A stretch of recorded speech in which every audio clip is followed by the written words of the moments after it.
Hey everyone, this podcast is part of Story Mode, the podcast network of Gamefully Unemployed. You can support us and gain access to other great exclusive podcasts at patreon.com/gamefullyunemployed.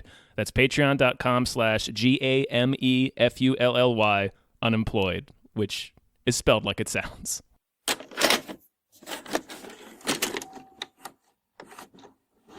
Oh, no. Oh, yeah. Hi, everyone. Oh, yeah. Hello, everyone. My name is David Bell. My name is Tom Ryman. And we just watched The Rental. Serental. We rented it. We did. We rented the rental. So the rental is a rental. I don't like that. End of podcast.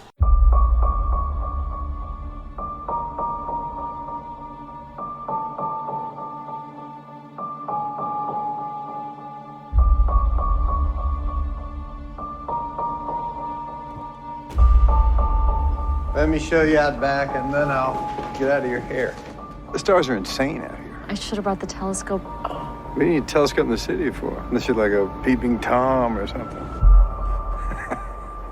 This is a Dave Franco directed. It is a Dave Franco joint. Yeah, horror film that we talked about.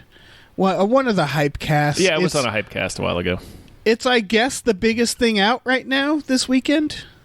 Mm-hmm. It's in drive-thrus and on streaming. Yeah. For an affordable price. Yeah. $6 for a... Yeah. Which is more expensive than a standard rental, but it's way less than like the $20 they were charging for some of the... Like, they still charge you $20 to rent the King of Staten Island. Good luck with that, man. What the fuck? Yeah, this is an 89-minute, pretty straightforward horror movie.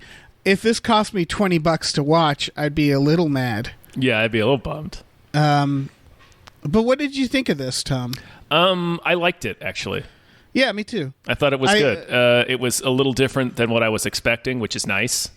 Yeah, I thought it was good. It was well directed. It was very tight ship, shall I say? It's extremely focused. Like Dave, like you mentioned, it's 89 minutes long. It doesn't waste any time. It gets you like right into the shit. That was the thing about it, is I liked it, but it took me a second to realize that. Because it finished and I was like, I think I liked that. Because it just sort of runs. It's very straightforward. It is. It's extremely straightforward. And that, I think, is the biggest problem against it.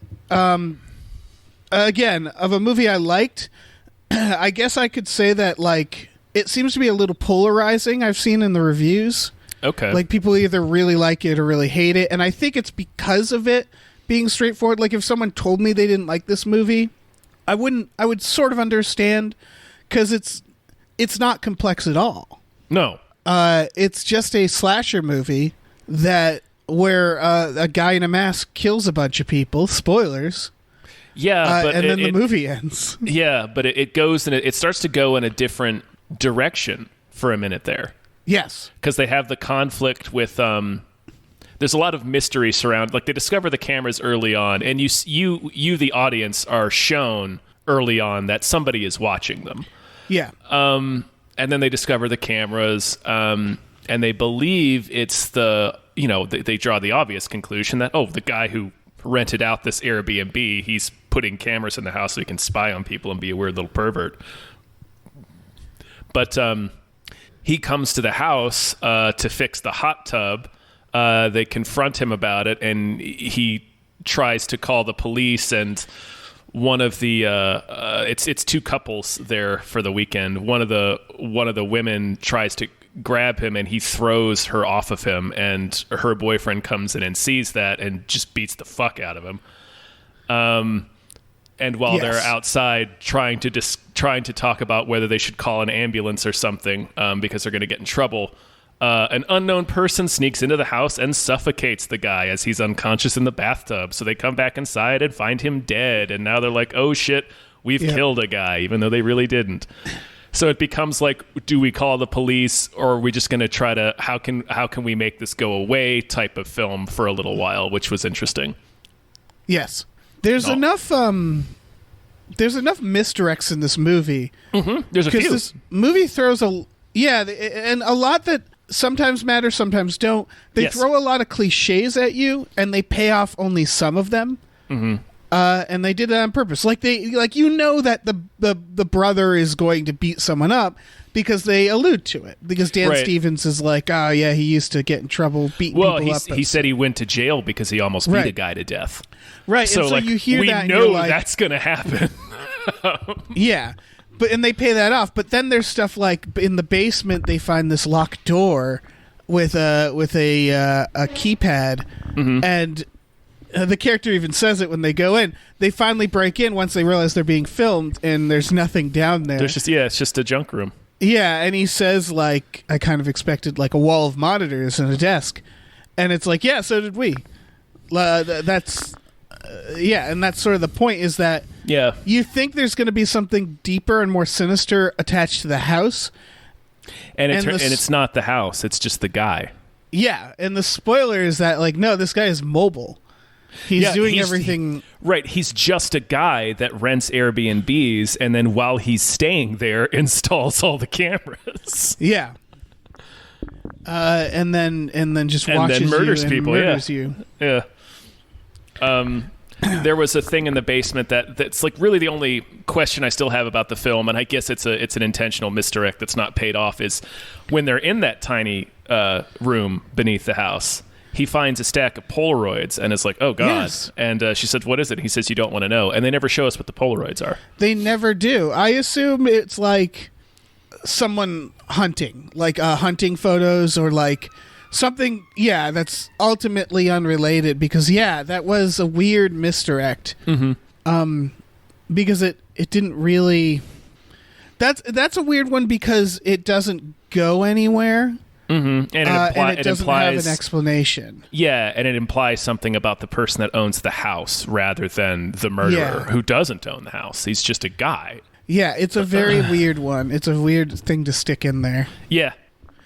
They do stuff like they have this little sniffly dog, this little squish face dog, little this French little bulldog piece of shit. Yeah, and it goes missing, and then you sort of feel once they can't find the dog, you're like, well, thanks for not showing me the dog die. You just sort of assume, because again, it doesn't feel they pay off some cliches and they don't pay off others, so it doesn't feel like they're doing anything groundbreaking. Mm-hmm. So at this point in the movie, you're comfortable assuming the dog died, and not a huge twist, but a nice little thing is at the end. The dog comes again back. Spoilers, the killer's killed everybody. The killer has killed everyone. Yeah. And he's standing in the room and the dog comes back like, what the hell did you do? Yeah. Like, he just looks at him and he like sort of pets the dog. He tries the dog, to pet it, and the dog's like, that was nice dog acting, because the dog wasn't really having it. No, the dog looked really creeped out by the guy. He's like, the fuck is this? Yeah. What is this? What did you do here? Mm-hmm. Who are you?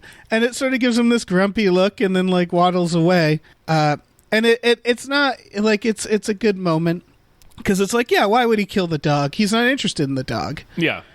He's not a dog killer. We didn't know that at the time, but it's you never see the killer's face. We don't really know. We only know exactly what we need to know about him, is that he rents these places, he installs cameras, he spies on people, and then eventually he murders some of them. Yeah, it's and that's the twist is, oh, this is pretty straightforward. Yeah, like that's the twist. I don't think he even cared about the footage, or like he uses the footage against them, and we'll get to that. And and like I don't think he does that. He did that like. Again, it's like, oh, is this the game? And it's like, I don't think it is. I think he was just having fun. Right. I think he just saw an opportunity to fuck with people in that way. Yeah. Because otherwise the he would footage, just kill them. Right. Normally the footage would be pretty mundane. Yeah, he did it to break them up, I guess, to like get them separated to make it easier. What did you think of the look of the killer? The old man mask. The old man mask. It was weird. Like, it was interesting when you saw it, you see him a couple of times in the distance. Yeah. Or like outside. And the first couple of times I saw him, I couldn't tell if it was a mask. Yes. Yeah. And I think that was part of why they used it. Because it doesn't, when from a distance, you can't tell it's a mask, but you certainly don't think that's a regular person either. Right. It's immediately off-putting. He looks kind of like Sloth. Yes. So from far away, it looks like, oh, that's a bald guy that's like disfigured in some way. But it doesn't. It's not like dramatic enough that it clicks as a mask. So it's just a person that you know. You would yeah. I mean, it's. I guess you know. I hate to say you know. Not to be ableist, but like if you saw this person, if you saw that face in the woods at night, you would move in the other direction. It's right. Like, also, it's not like dramatic enough to be like, oh God, but at the same time, you're like, I don't think that guy has anything good up his sleeve. I don't know. Well, in fairness to you, he's coming out of the bushes behind them in a remote area where he's not supposed to be. Like if he was at a Starbucks, that's a different story. But right, like, yeah, that's true. Like, yeah, this guy is creeping out of the fucking woods. Right, he's shambling out of the forest like a fucking demon. Yeah, the fact that there looks like there's something up with him from afar just makes it a little more unsettling. But honestly, it could be anybody coming out of those bushes. Right, yeah. Fucking Jude Law could come out of the bushes and I'd still be like, what the fuck, Jude Law? Yeah, what are you doing, Jude Law? What are you doing out here at night, Jude Law? Are you going to road to perdition me? Yeah. Is that what you're here to do? Is that your game? Yeah. How are you getting off right now, Jude Law? Yeah, I know this is a sex thing, Jude Law. Yeah, it's got to be. No, this is I think a realization I had. I think with this movie is it just me, or does it feel like we're running out of masks? Like when it comes to the slasher genre, I think it's become a little more nuanced. Like I think this mask is generally pretty effective because it's kind of uncanny valley. Where it's like you're not sure at first whether it's a mask or not. It's just like, you pointed out why it is. It is a good mask for the reasons you just said, where it's like you're not sure at first. Yeah, it like trips an unsettling thing in your brain because it's like what it like it's the uncanny valley thing. I think it's more subtle now because you have to try to figure out what can you it's like making a scary doll. It's you can't just paint a Shatner mask these days. And I can't just make a demon clown mask. Like there has to be something original about it or meaningful about it. I think the last mask I saw that really worked on me was the movie Creep. I was thinking of Creep, yeah. The werewolf mask, because it kind of symbolizes what he is too. Is like he turns at any second. You're not sure about him. And the scene when he reveals it is so uncomfortable. It is. It's great. And it's like, and he's being so fucking creepy. Right. Pun intended, because the title. And it's just like, and the mask is so extreme that normally you just be like, oh, that's a pretty wild werewolf mask. But like the way that it's utilized in the scene when you first see it, it's like, Jesus, that is like making my skin crawl. Other than that, like the only time it works these days is if it's acknowledged as a cliche. I think of You're Next, where they're wearing those animal masks, which I remember in the trailers thinking like, another piece of shit movie with stupid masks, like stupid purge masks or whatnot. Yeah. And then, when it gets turned against them, suddenly they're a bunch of jackasses dressed like rabbits getting hunted. Well, they're animals being hunted. Yeah, exactly. And so it's like, oh, that's so fucking perfect. Yeah. They turn it against them, and then it's like, you look like dumbasses in your masks. Similar movie, but in Ready or Not, when they talk about the masks from the first scene, it's just like, it was the 80s. Yes. Oh, that was great. It's hard to do a mask that actually is creepy. Yeah, and it's all the same now. I think of a movie like Hush, where it's like I liked that movie, but like The Mask didn't do anything for me. It did make sense because he's like this blank slate. Right, and he's really just he's just wearing a mask to obscure his features, and I think he stops wearing it when she. Oh wait, no, because she's deaf. Yeah, I think he does stop wearing it at one point. But yeah, I see what you're saying. Like I wouldn't mind no masks. I think a good slasher would be like if the killer doesn't care who sees his face because he's going to kill them. Yeah, so that would be an interesting thing to try. Would be to have a slasher movie where the killer's not wearing a mask, but they did though. Also, is not expressive. Yeah, they sort of did that, which also had Dan Stevens in it. Right? Yes, but the guess is a bit different, but yeah. Yeah, I know. It's not a traditional slasher, but once they get to that maze, I watched that movie recently. That movie's great. Yeah, I need to rewatch it. It's hard watching Dan Stevens do anything but that. Like when he gets spoilers for this movie. When he gets murdered, I was like, no, he's a trained killer. You can't do that. He's a programmed killer. Yeah, he's a programmed killer and or a beast prince. You can't do this to him. Yeah, right. One or the other. That's the only ways I see him. Yeah. I did think they did good in this. We haven't talked about the other plot line, really. Oh yeah. There's a whole thing. Like this was filmed in around Portland. Mm-hmm. So like they're like these like techie startup hipsters. Mm-hmm. You kind of like them, but like I don't know about you. Like I had this like sneaking suspicion they were going to be bad people. Most of them, I think, with the exception of like Allison Brie, I think they're all bad. Oh yeah, well yeah. If you're going to get a pure soul, you get Allison Brie. Yeah, they all kind of suck. They all kind of suck. Like yeah. I was hoping. If any of them made it out, I was like, well, maybe Allison Brie will get out, and if she doesn't, I don't know. Maybe I guess the younger brother was less shitty. Yeah, because he was just like reactionary shitty. Yeah, the other woman had the final girl energy where they were kind of focused on her. Yeah, but she kind of, she basically. Oh no, she still does something shitty. Yeah. Yeah. They basically. She and Dan Stevens are business partners. They end up boning the first night of the trip. It's a hot tub. What can you expect? Yeah, exactly. Hot tub with Dan Stevens. I mean, yeah. Come on. Yeah. Get real. Who among us? Yeah. Would emerge from that hot tub with Dan Stevens not having been fucked by Dan Stevens? Exactly. But he's married. Dan Stevens is married to Allison Brie, and Mina's the character's name. I'm not sure the actress's name. She's dating Dan Stevens' younger brother. She was good, by the way. She's in A Girl Walks Home from. Yeah. I gotta see that movie.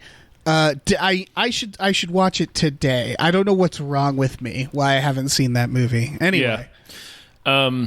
And she's dating the younger brother, but they wind up having sex because Allison Brie and the younger brother pass out early. And then the next morning, they don't go on the hike with them, and they're just like, oh, we're just going to pretend this didn't happen, and then they discover the cameras. So. Yeah.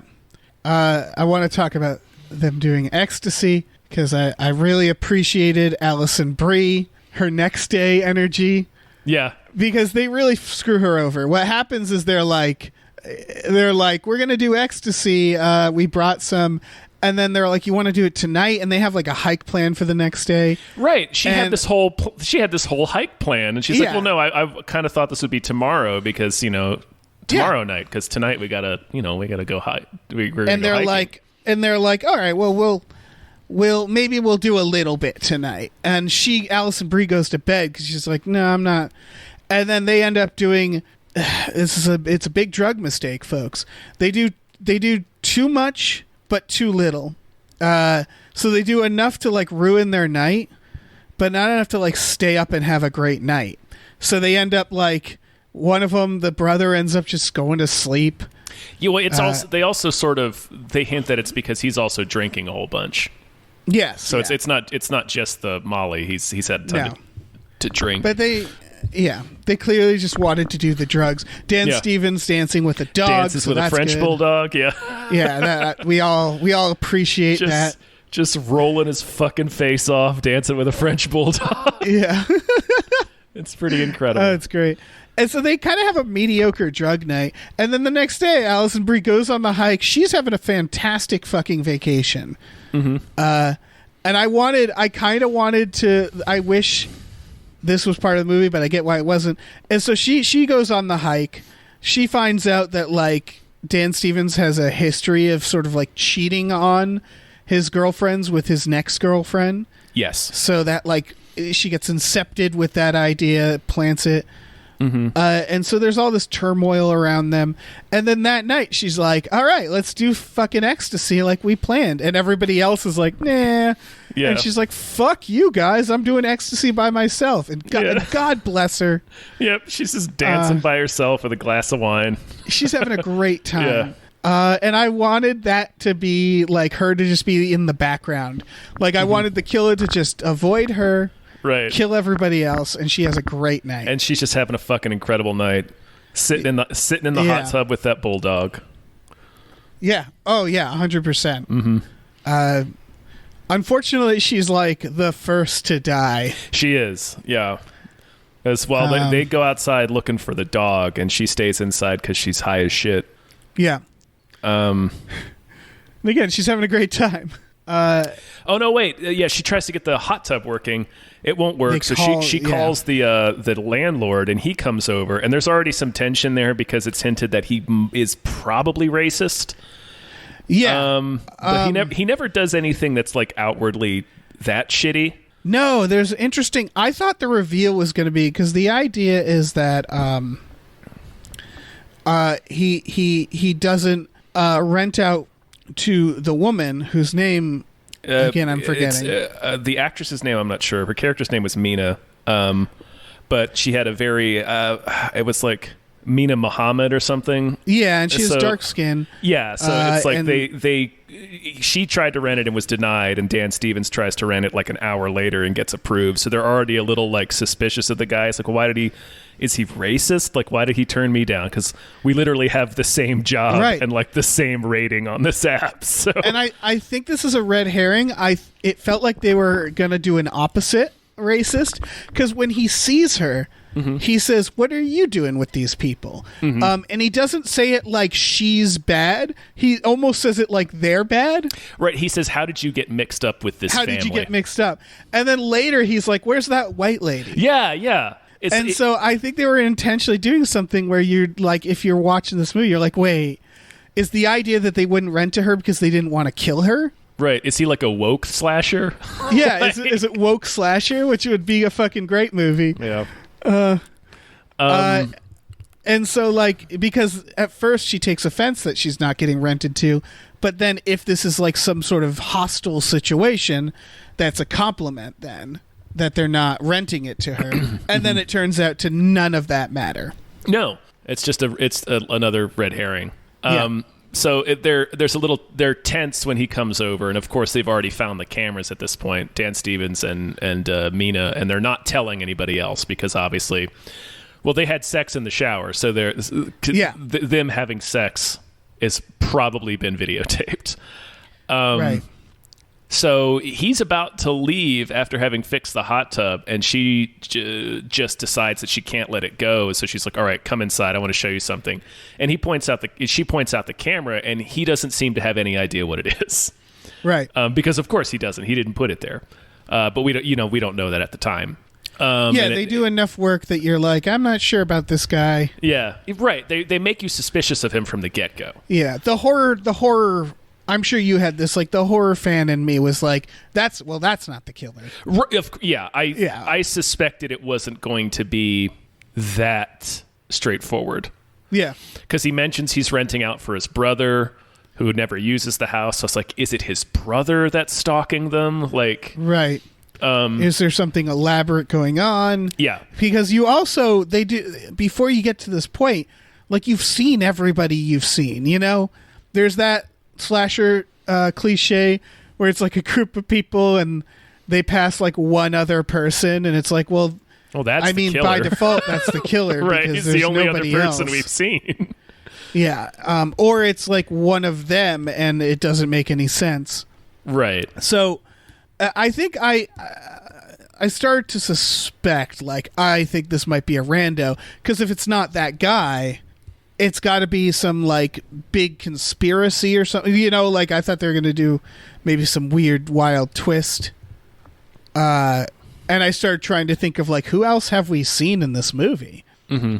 And there's nobody. There's so nobody, it was like, yeah. well, it's not one of them. There's like 5 people in this film. That's Yeah. it. So it has to be. I was waiting for him to take off the mask, and it's fucking James Franco. I was halfway expecting it to be either James or Dave Franco. Yeah, and it was going to be like, "Oh, Dave, don't ruin it with your brother, man. No. Just give us a nice, clean James Franco-less movie." Yeah. People have been asking him that in interviews about this movie because there's a brother conflict, and it's like, is this and he's like, I don't have a problem with my brother. Also, they don't really credit who plays the killer, so it could have been James Franco, honestly. I looked it up on IMDb. There's an actor who you see the killer from behind. There's an actor credited who doesn't he's listed as being in the movie. I saw that. Yeah, and it looks kind of like the killer from behind. Yeah, so maybe. I mean, the point is, it doesn't matter. It Right. would have been amazing if it was James Franco, and whoever was left was like, "Is that James Franco?" Like, and he just played himself. it's just James Franco killing people in Airbnbs in Oregon. Yeah, that's the twist. That it's actor James Franco. I didn't think it would. I did sort of like maybe 25% anticipate the murder taking off his mask and being Dave Franco. Yeah, it was on the list of possibilities. Again, the twist is that it's nothing. It's nothing. It's nothing. The twist is how extremely straightforward it is. The last woman, the final girl, dies because she's running from him, and they've sort of set this up. They do, and she just takes a swan dive. She runs off a cliff. Yeah, she runs off a fucking cliff like a dummy. Because she doesn't know where she's going, and it's foggy. It's dark. It's foggy. She's being chased by a fucking murderer in a crazy ass mask. And they film it in a way that you think, oh, we don't see her die. So she's hanging off that cliff. She's going to get out of there. Nope. They never... I mean, you can actually give yourself the headcanon of, like, maybe she did, but the film certainly doesn't show you that. As far as the film's concerned, she's dead. We just never see her die. Nah, man. Yeah, did you see that drop? Oh, yeah. It's all very inconclusive is what I'm saying. She bounced off some rocks and got washed out into the Pacific.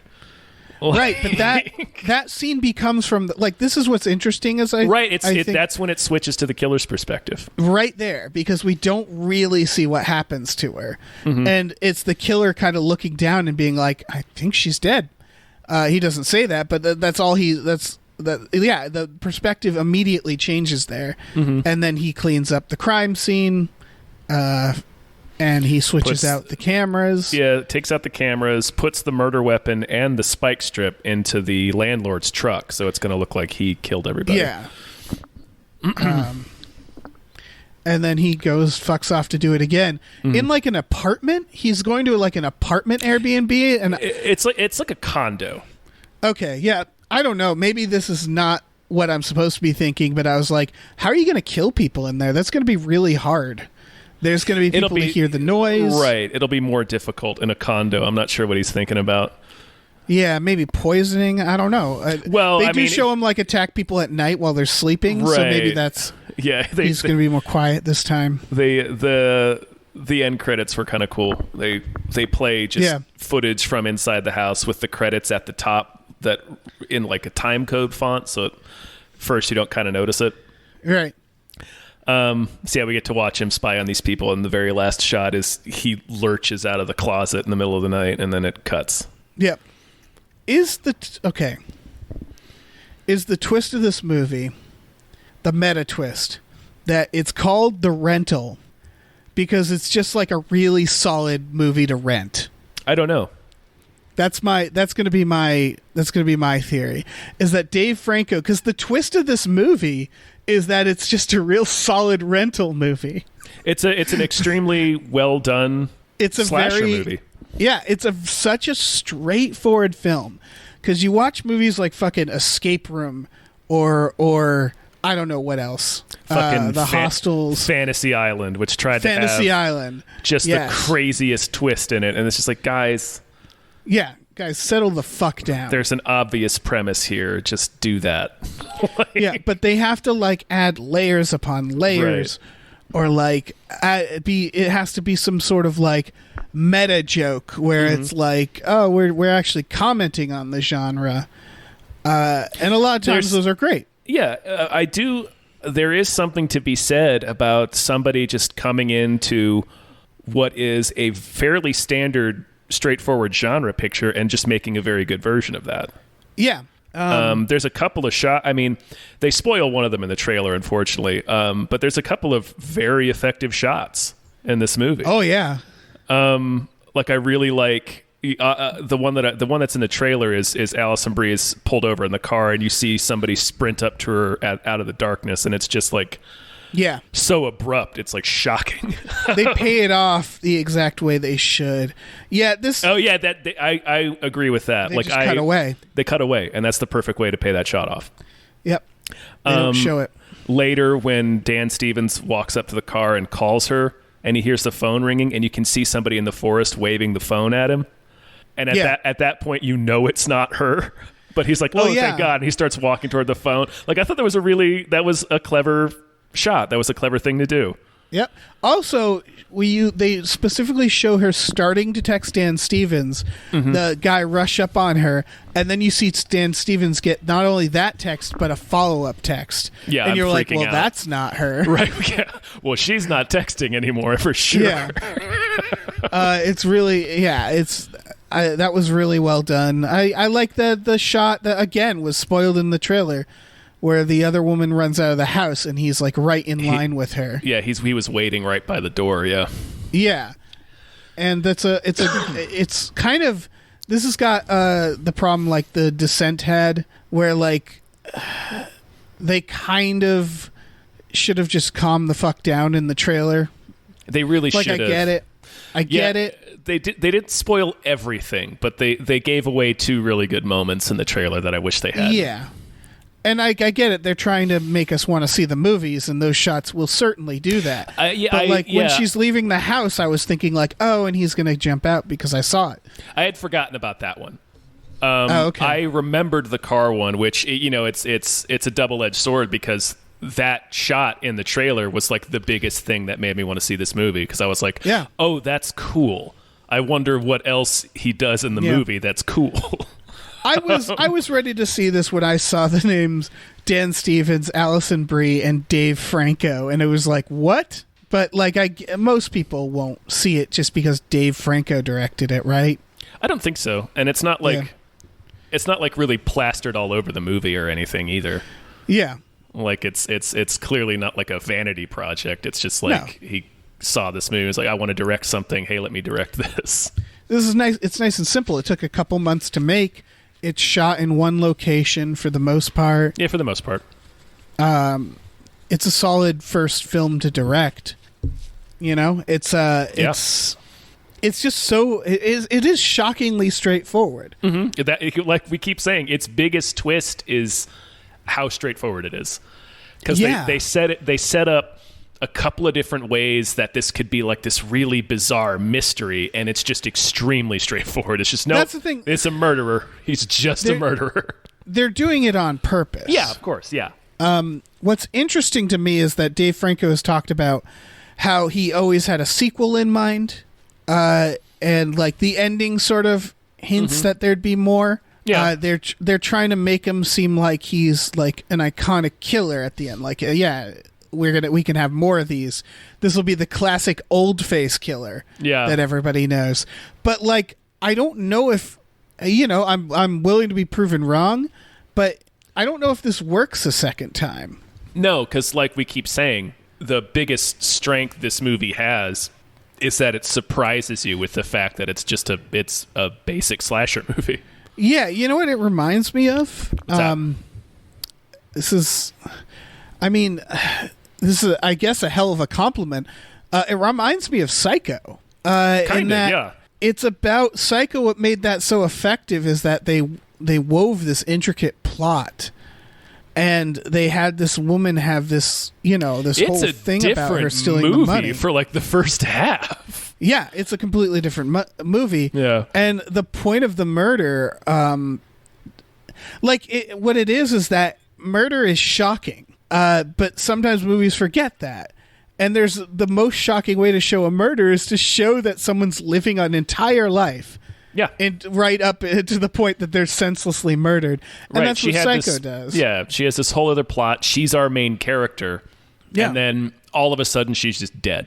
And that's the money, everything just thrown in the trunk into a lake. He doesn't care about any of that. Yeah. He just drives her into a fucking swamp. Yeah. And I know other movies have done that because, it's Psycho. People look to that where like you set up this whole thing and then you just throw it out because it's like, no, it's just a fucking murder. It's just this rando fucking killing people. And that's what this feels like is they set up a little bit of plot between the characters that's like intriguing. Yeah. But it's mainly that the answer, it's like, what is this? Is this like a cult? Is this like, are rich people paying this guy to kill people and they're watching it? Like, what is it? What's going to be the bullshit? And you feel kind of exhausted asking that question sometimes. Because I think there's a genre, like there's the Get Out genre, right?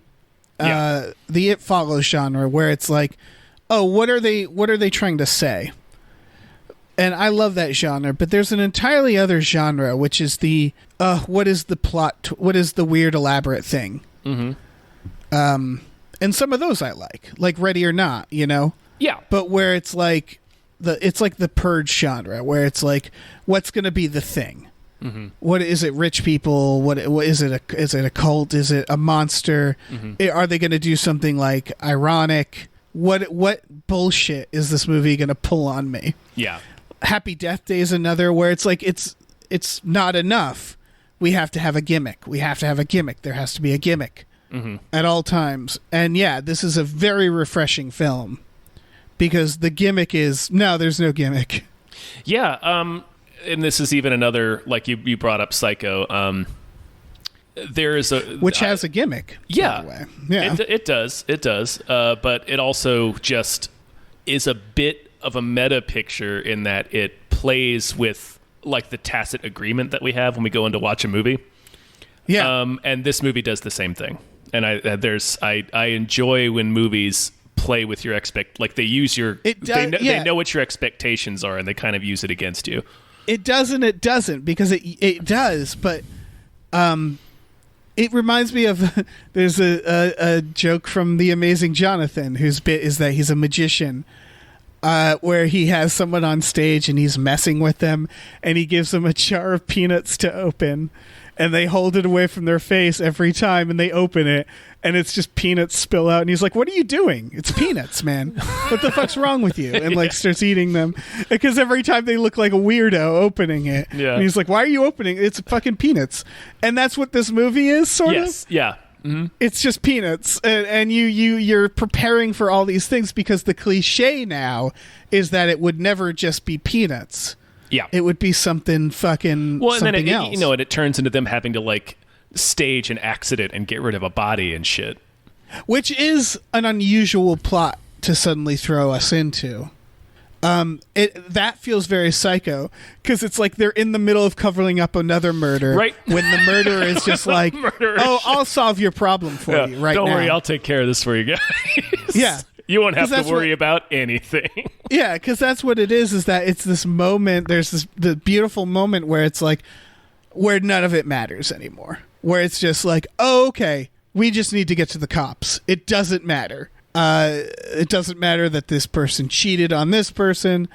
Doesn't matter that there was a dead body. None of this matters. And I think a lot of horror movies do have that moment because there's other movies that like it's one of my favorite ways to begin a horror movie is with the idea that again, Psycho, where it's that the person that you're following is guilty in some way. Mm-hmm. They do it in a very unusual way in this movie, I think. Yeah. They don't...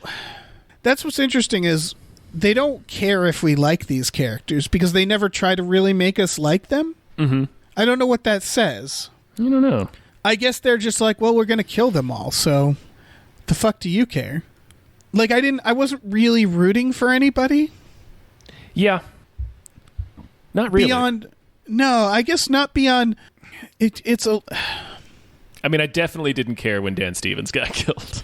I mean, I cared because it's Dan Stevens. But like he's kind of a scumbag in this movie. So yeah, like they're all a little shitty except for Alison Brie, but they pull that Band-Aid right off. Yeah, they just she's out immediately.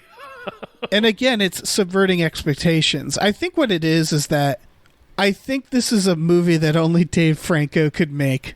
Because I think he has not only Dave Franco, but like someone who has enough sway already, where they can be like, I kind of just want to like fuck with people's expectations. Yeah.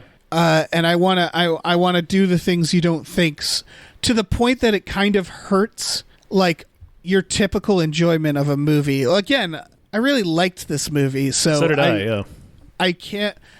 What I mean is that like it is weird that there's no one to root for, right? Like, well, I mean, there's like I said, you can kind of root for Alison Brie. You kind of feel bad for the younger brother, so you're like, well, he hasn't really done anything that's that shitty. He just has an out of control temper that has gotten them into serious trouble.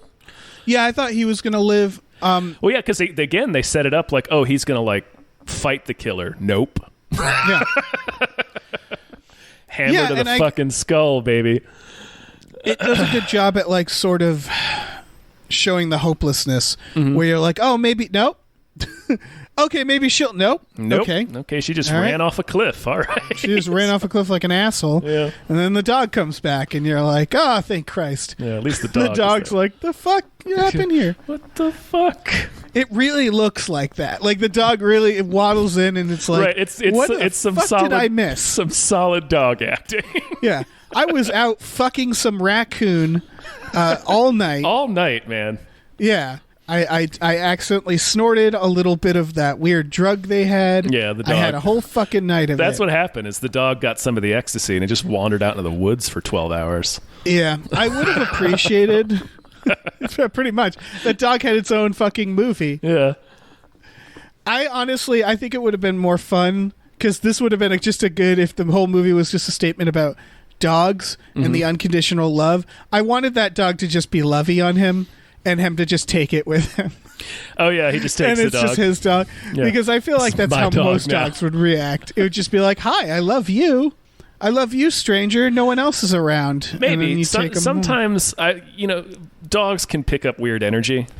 Yeah, no, dogs are smart. Some dogs are smart. Some dogs. Like, if that had been a Labrador, it would have just jumped in the car with him. It also would have been amazing if the dog came in and looked up at him and went, did you do it? And like slipped him money. Yeah. If it was just the dog. It just becomes fucking Son of Sam all of a sudden. Yeah. Because who else is left to implicate? What if the dog did it? It's true. Yeah. I'd watch a slasher movie where the dog was the murderer. Yeah. Or if like he like anamorphed into the dog. And you realize he was the dog the whole time. I just realized that's an Edgar Allan Poe story. Almost. Edgar Allan Poe wrote an Animorph? No, he wrote Murders of the Rue Morgue, I think. Is that what it is? Where I don't know much Poe. There's like this maniacal slasher running around, and the reveal is that it's a chimpanzee with a straight razor. That's fucking great. Are you kidding me? I'm not kidding. It's fucking nuts. What a madman. He's not wrong. Like when Edgar Allan Poe's sitting there doing, I don't know, old-timey drugs, whatever they were. He was getting high on some morphine or some shit. Yeah. And being like, what's scary? What really speaks to like the darkness in all of us? And then he's like, give a fucking ape a razor. And it was like, yeah, man. Sometimes it doesn't need to be poetic. Sometimes it just needs to be an ape with a razor. Yeah. That'll do him in. It is. Oh my God. Oh, Dave, look it up in Wikipedia. There's an illustration from when it was published in 1870, and it's fucking incredible.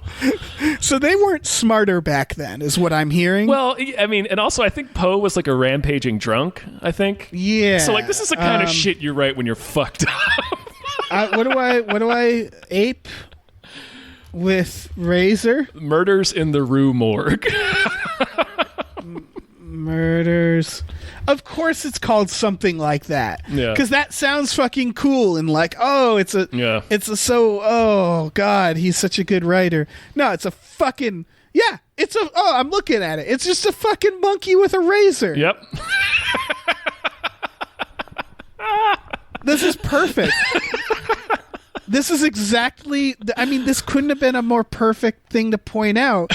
We're talking about this movie is sometimes all you need is a monkey with a razor. Yep. All you need is just some jackass with killing people. Yep. Fucking look at this illustration. The illustration is incredible. Why does he need the razor? He can bite their faces off. I forget. I think it's a monkey that they were, or an orangutan that they were training to be a barber. I think is what happened. Yeah, I mean, already that. So okay, you're training a monkey to be a barber. You're just asking it to get your fucking throat slashed. Who's doing this? Who's doing this? All right, I at the beginning of this said I haven't read much Poe. Apparently, I need to. Because I didn't know it was going to be about the story of someone training a monkey to be a barber and that experience going exactly how you think it would. Going 100% wrong in the worst possible way. But like in the exact way, if you came to me, Tom, and you're like, I'm training a monkey to become a barber, I'd be like, I'm never going to see my friend Tom again. Right. Like, because that's not going to end with a monkey successfully becoming a barber. That's going to end with a monkey with a razor murdering people. What a dumb story. I love it. It's pretty incredible, yeah. Why hasn't this become a movie? It has. Oh my God. Really? Yes. Why aren't we watching it? I don't know. I mean, there's a couple of made-for-TV movies. All right, I'm looking for like a nice 80s, like an 1981. Like that's when I need this to have been made. There's a radio play version. Do you think someone did monkey noises? I have no doubt in my mind that somebody did monkey noises. Yeah. There's a 1971 movie that had little to do with the Poe story, they say. Mm-hmm. So I'm sure I can imagine what they cut out. I've seen the 86 made-for-TV movie that was directed by the guy who directed Jaws 2 and stars George C. Scott, Rebecca De Mornay, Ian McShane, and Val Kilmer. Jesus fucking Christ. Oh my God. Yeah. I'm so excited. Oh man, I'm glad I could blow your mind with this knowledge. Does Val play the monkey? No, I can't remember much of it. I remember that there's only 2 murders in the story. I remember there's a lot of murders in the movie. Is there a monkey? Yeah, it looks like there's a monkey. Yeah, it's the monkey. You don't flush away that money ass premise. You don't make a movie about this story and then not have the murderer be a monkey with a razor. Oh my God. I'm looking at a shot from, I think, the 1954 one. Mm-hmm. And there appears to be a shot of a window with a monkey-shaped hole in it. It's like I found a GIF of it. It's like clearly a monkey came through this window. It's like something you'd see in like The Naked Gun. This is incredible. I was going to say who thought this was a good idea, but it was Edgar Allan Poe. Yeah. It's clearly the best I idea. want to tell his ghost about this, because there's no way, like if you told Edgar Allan Poe now this, he'd be like, they did what with that?